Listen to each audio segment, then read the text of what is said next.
Hey, it's James here from GOODGUITARIST.com, and today I want to show you this super easy blues thing. Like when I figured this out, it was like a real aha moment for me. I was able to take the pentatonic soloing that I was already doing, add just one more little thing, and it made my solos sound way more authentic. And it's so simple. Let me show you what I'm talking about.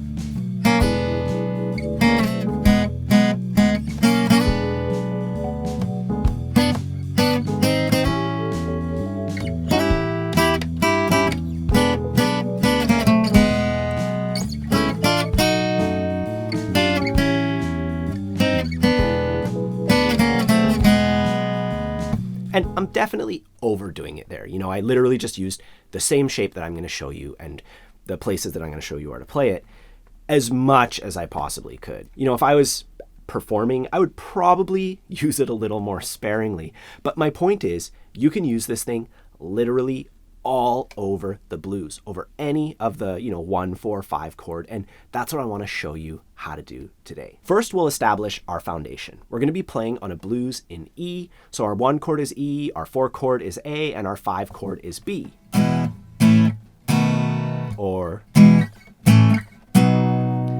And if you don't know what the 1, 4, 5 thing means, I have a separate lesson that teaches you all about the 12-bar blues, the theory behind it, and how to play it. And I'm going to put a link to that in the corner.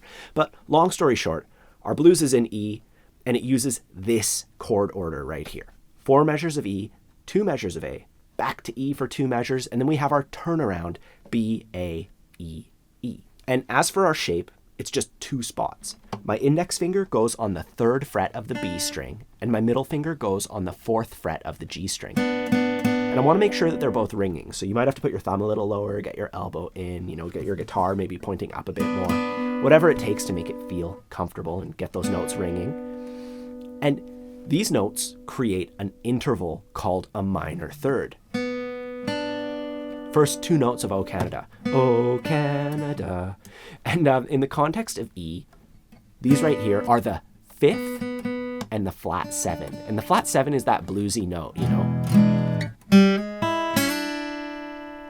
And we can take this shape and we can play it with a downstroke and then go down 1 fret and then go down 1 fret again and 1 fret again until we get here. And our index kind of gets kicked off the fretboard, like if we're going from here, we go down 1 fret, but we're still making the same shape. It's still that minor third interval. And more importantly, this is part of our E chord. So we start here, and as we descend 1 fret at a time, we end up at E, we end up resolving. And that gives us some tension and resolution, right? Like in our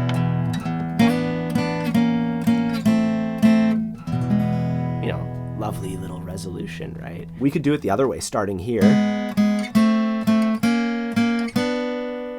And that way we go from being resolved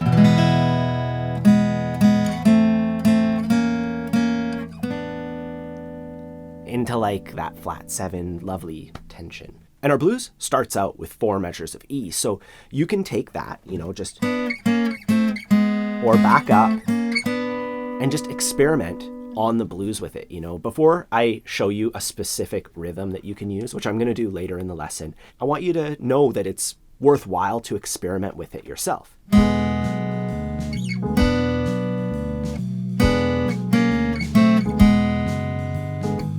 After those 4 measures of E, we have an A chord, and something really cool that we can do is we can go back to our starting position where my index was on the 3rd fret, my middle on the 4th fret, and we can go up 2 frets into the A chord.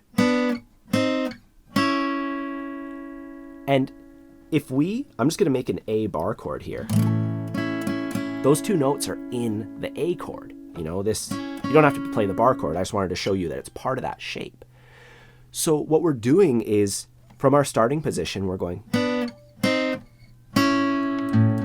working our way into that A chord, which is another really cool way to play with the tension and resolution. I know when I was getting started soloing, I just played the pentatonic scale or whatever scale, and I didn't realize that when you play the notes, it has all the power. It can make them so much more effective. right? And the real trick here is to land on the A chord on beat 1. So when we're playing our blues, we start on E, 2, 3, 4, 2, 2, 3, 4. And here we're gonna work our way into A, 4, 2, 3, 4.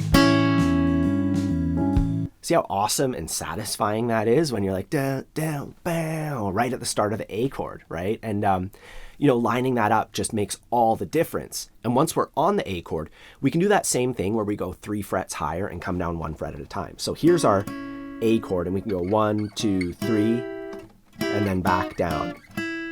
So what you really have to remember is that for the A chord, our index is on the 5th fret, our middle's on the 6th fret. And we can go up 3 frets and back down, and it sounds great. Now back to our chord order, we go to our E chord for 2 measures, and we, can do the same thing as before. And then we have our B chord. Let's just start by taking a look at where our B chord is located. Right here, our root's at the 7th fret, and that little shape is right here, 7th fret and 8th fret. So it's just like the A chord, but 2 frets higher, and we can do the same timing thing and work our way into it, into B, from 2 frets lower. So B is right here, go 2 frets lower, 1, 2, 3, 4, 1, 2.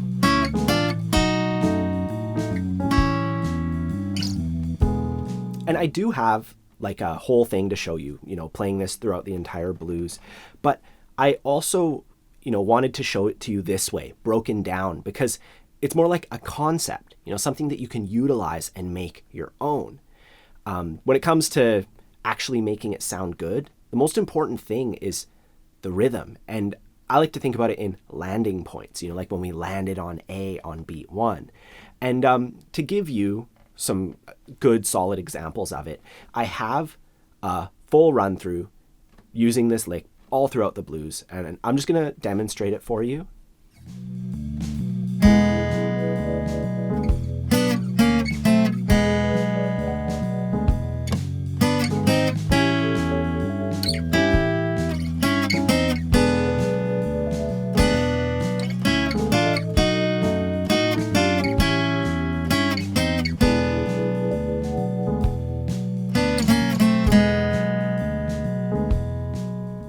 So let's take a sec and break that down. We start off on E, 3, 4, 1, 2, 3, 4, 1. So we want to pay attention to the beats, right? 1, 2, 3, 4, 1. We're starting on beat 2. And, that's going to make this fit properly on the E chord. And then we work our way into the A chord, just like we've already done, in the measure right before A. 1, 2, 3, 4, 1, 2, 3, 4. And I added this. I just went up 3 frets to add that. And then we go back down into E.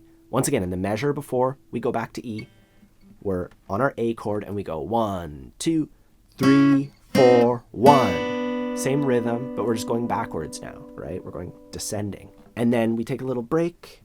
Our B chord is coming up. 1, 2, 3, 4, 1, 2.